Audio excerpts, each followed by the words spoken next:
malapit na tayo sa highest point, no?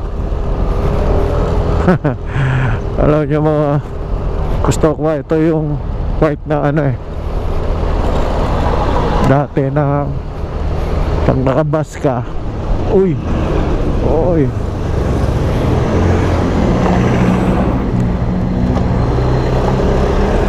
wow. Ayan o, pag nasa bus ka, doon ka na sa bangin babaks. Pag nagkamali, wala pa mga barrier yan noon. Siyempre ngayon ano na siya, malaki na yung daan. Dati parang single ano lang to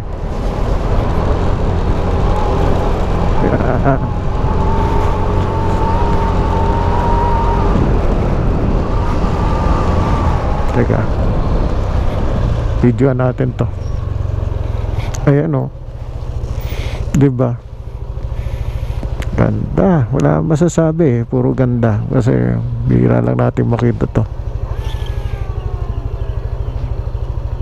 Ano siya. Actually meron pa akong nakita kanina doon, hindi ko lang na videohan. May spot doon na short clip talaga. Ganda, wall, taas. Noong nag-cross ako dito, yung ating tour part 1 yun. Ano yun? Doon kami sa ibabaw nito, ibabaw ng bundok. Kasi nga ginagawa yung part na yun siguro. Ang layo ng inikot. So talagang naano nga ako nun kasi biro may nakapreno ka na ito, maandar pa yung motor, may slide pa. So hindi ko lang sure kung ano pa rin to ha, Bontoc Baguio Road, pero hindi ko lang kung anong lugar na to. Siguro malapit na siya sa Mount Data na, kasi yung junction na nilikuan namin noon papunta sa taniman ng mga gulay ay ayan, sa ibabaw nga nito. Pero layo nun. So ilang oras, may oras din yun diyan sa ibabaw niyan. So iba yung bite ng lamig, no, compared dun sa Sagada. Dito may kagat yung lamig.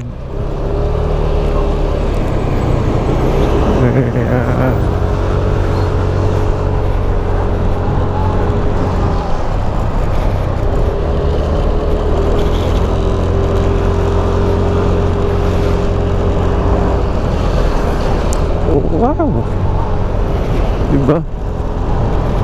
Malapit na tayo sa highest point.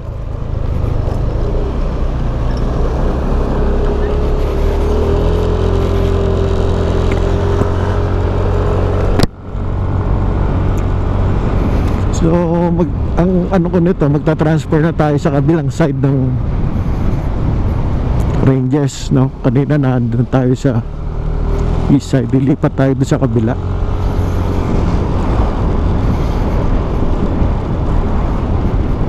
So mag-approach tayo sa Benguet side.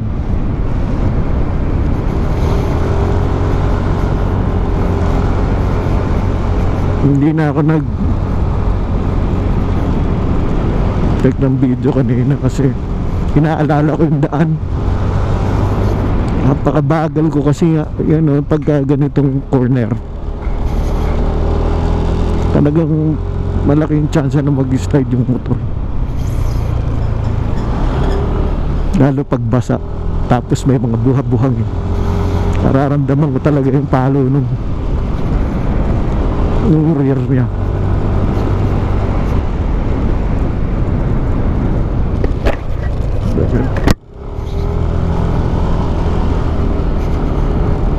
Kaya palipat na tayo. Ngayon pinapasok ng insekto yung kapoy. Naku, iba yung lamig dito ah. Tumatagos. Alam niyo yung suot ko dito, 3 layer. may dry fit ako, tapos may parang ano, long sleeve na hindi naman makapal, and then yung riding jacket, pero ramdam eh.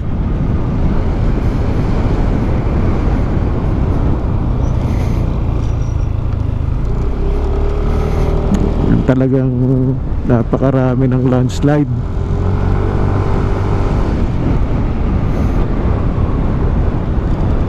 Kaya naalisin nila yung mga bato. Delikado kasi yan eh. Pero may yung mga locals, yung dadaan sila, hindi yung pababayaan lang din. Nagkukusa sila, hindi na maghihintay ng kung sino pa yung dapat o ano. Sila na mismo. Aalisin na nila yung mga debris.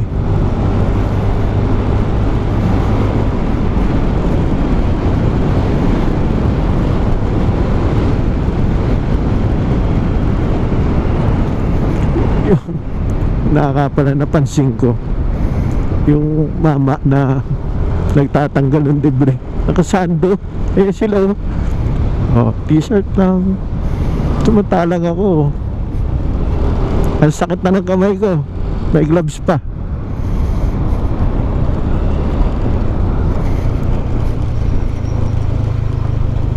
Hindi ko tuloy yung cornering ko, baka ano.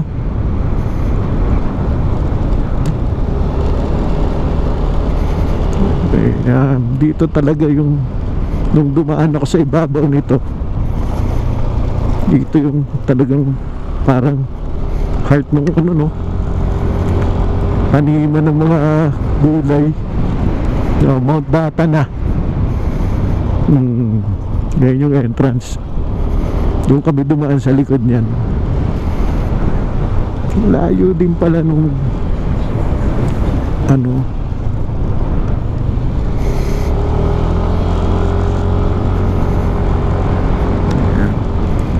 So magtitingin ako ng ano dito. Dito yata yung ulis eh. Pupuntaan ko pa ba? Sige, mag-stop over ako sa taas.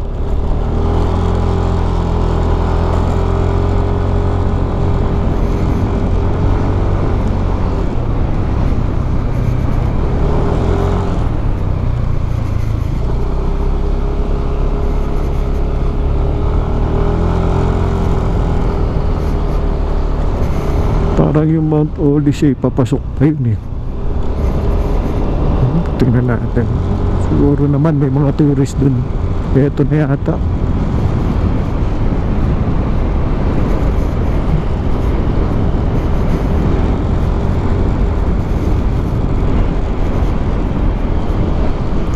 Oo nga. Dito kami lumabas oh.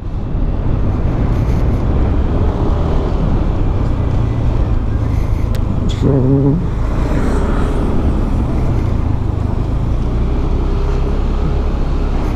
yan.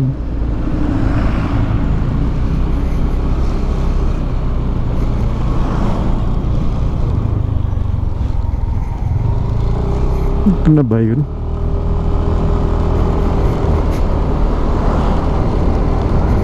Ayan ang alam ko, yung mga todi sa taas eh. May hinto tayo, titignan natin sa map.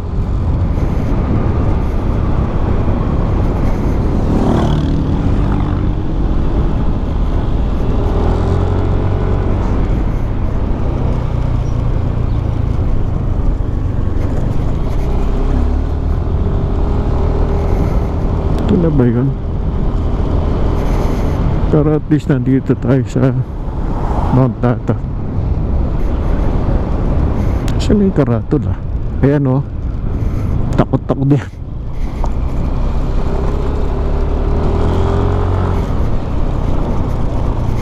Pababa na to eh.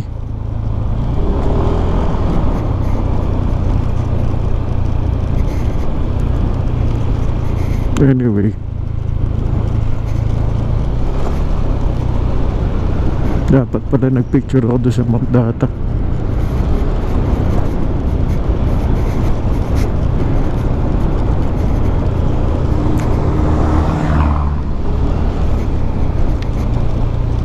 camera spot.